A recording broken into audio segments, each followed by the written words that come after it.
This feature, The Future of Work, is funded by the News Reporting Scheme.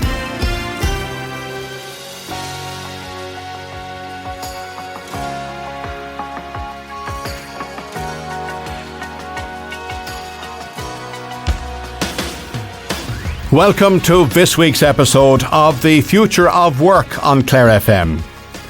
Rural areas of County Clare are actively cultivating a solid environment for innovation and start-up businesses. Clare County Council's Rural Development Strategy 2030 aims to unlock the potential of rural communities by creating jobs, improving vital connectivity and supporting multi-service centres and social enterprises. People have moved from large urban areas and even from other countries to rural Clare to work or start businesses. Adam Coleman began his career in recruitment in the UK and Ireland and was part of the start-up team at ESA Digifone as HR manager. He moved back to Ireland from the UK for family reasons and settled in Lahinch in North Clare. Despite having 3 different job offers, he decided instead to establish his own business in Lahinch. He believes you can set up a business not just in rural Clare, but anywhere if you have the necessary infrastructure. Adam Coleman is former CEO of HR Locker and founder of HR Interventions. So we made a very rash decision and said, okay, that's it, we're moving to Lahinch. No connections down here whatsoever. We're about an hour and a half to Athlone, obviously where my mum was. We moved to Clare and then I decided what was I going to do for work. I started doing little bits and pieces with friends of mine who'd been in Digifone and whatever on consulting, but was looking for jobs. Eventually got 3 jobs, one in Cork, one in Mullingar and one in Shannon. And I remember in that front room upstairs, I said to Jen, she says, which one are you going to take? I said, I don't know. Like, this is after 7 months. It wasn't as if they were queuing up for me or anything like that, 7 or 8 months. And it just happened that 3 of them fell at the same time. So I went into the room upstairs and I came out and I said, I'm not going to do any of them. And Jen said, why? She says, I'm going to work for myself. And she went, do you think you can? I said, yeah, I think I can. So that was the beginning. But so I started out as a HR consultant in 2004 here. And I got involved with a lot of local businesses, trying to figure out what I was doing. I knew I needed some tools that, just turning up as, oh yes, I'm ex-HR manager from Digifone or O2 or whatever. Well, it's great. You need tools to really get good clients. So I went and I trained in psychometrics with Insights. I'd been exposed to them in the UK anyway, and so I became a practitioner and partner of theirs. Also, I'd done a lot of work around behavioural interviewing and stuff like that, and so we started incorporating all the DDI stuff. So we started to make up our own product set as a HR consulting company. But if you have this problem, we can apply this solution. So that was good, but got involved as well very locally as well. At the time, the SkillNets were happening, so we set up, I was founder really of the Assist SkillNet, the Clare Industry Service and Tourism SkillNet down here from 2006. So we ran that up until 2017. And then we managed another one down in Galway as well. So we had the HR consulting going. After time, then we had sort of the product set going. And it was going quite well. We're up to about 10 or 12 people at that stage. And then we decided to start playing with software, which was fun in 2006-07. And we came up with this idea called Exec Pass, which was, now I can say what it was. It was a blockchain version of LinkedIn, basically. We had no idea what even blockchain was at the time, but that's what it was set out to be. But when the crisis came in 2008, we sort of realized that we needed to diversify because people weren't expanding anymore. So we weren't a recruitment company. That's an important thing to note. We were a consulting company. We decided then obviously we could make ourselves recession proof by delivering up outplacement programs for companies. So that worked us quite well for us too. So for me, I wasn't trying to create a company. What I was trying to do was create a living. So when people talk about being an entrepreneur, I'm a survivalist, not an entrepreneur. It's like, I want to live here, so how do I survive here? I wasn't thinking big business in any way, shape or form. But you would have had to look at the infrastructure you might have needed in terms of, was there broadband back then? Or there was broadband, yeah. It wouldn't have been great. Oh, it was awful. But you would have had to have a certain amount of infrastructure available to you to be able to work from Lahinch. You see, the good thing about it was, having worked in a telco, having worked in Digifone, and it was very much on the edge of technology at the time. So I always say that the rich days for telecoms was 1995 until around 2008. And then data took over massively. So that changed the whole, and I don't know anything about what's gone on in the telco world after that time, after 2004 for that matter, but we were in the richest part of the telco area.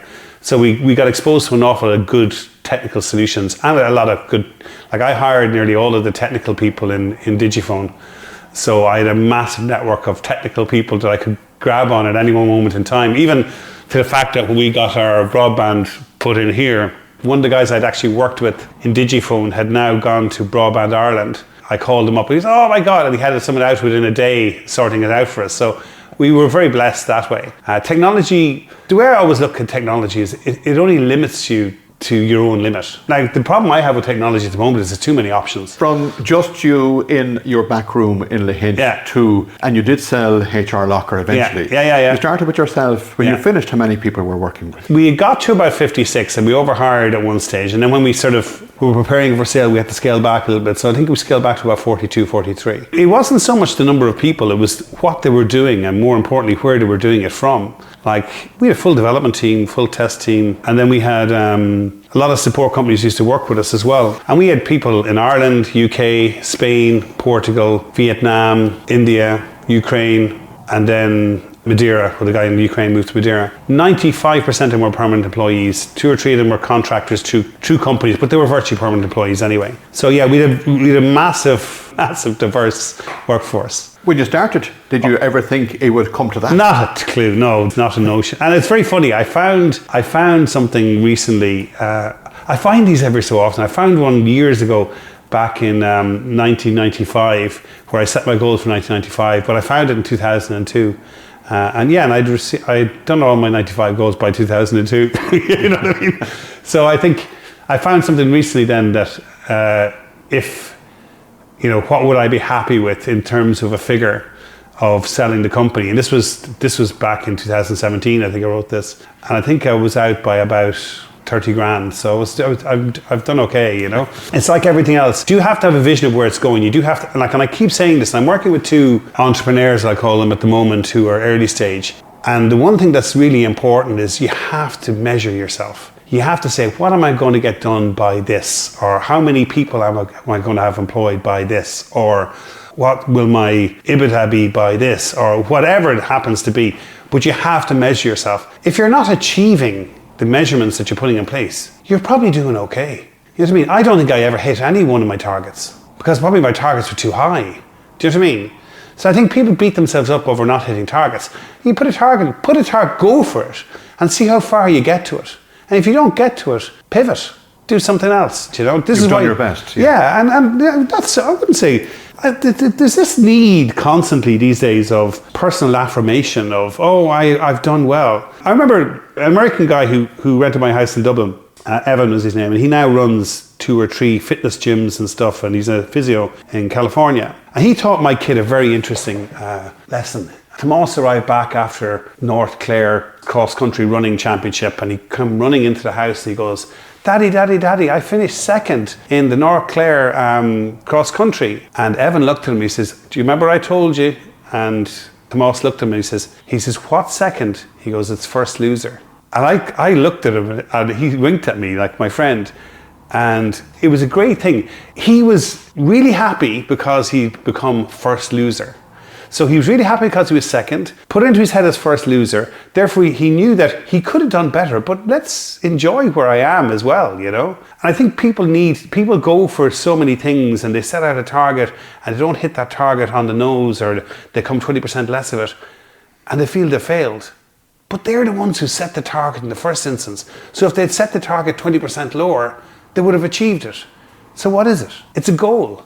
Is that an issue with startups, with people starting a new business, that they're not quite sure how to pace themselves, how to... Oh, 100%. Like I put myself into that.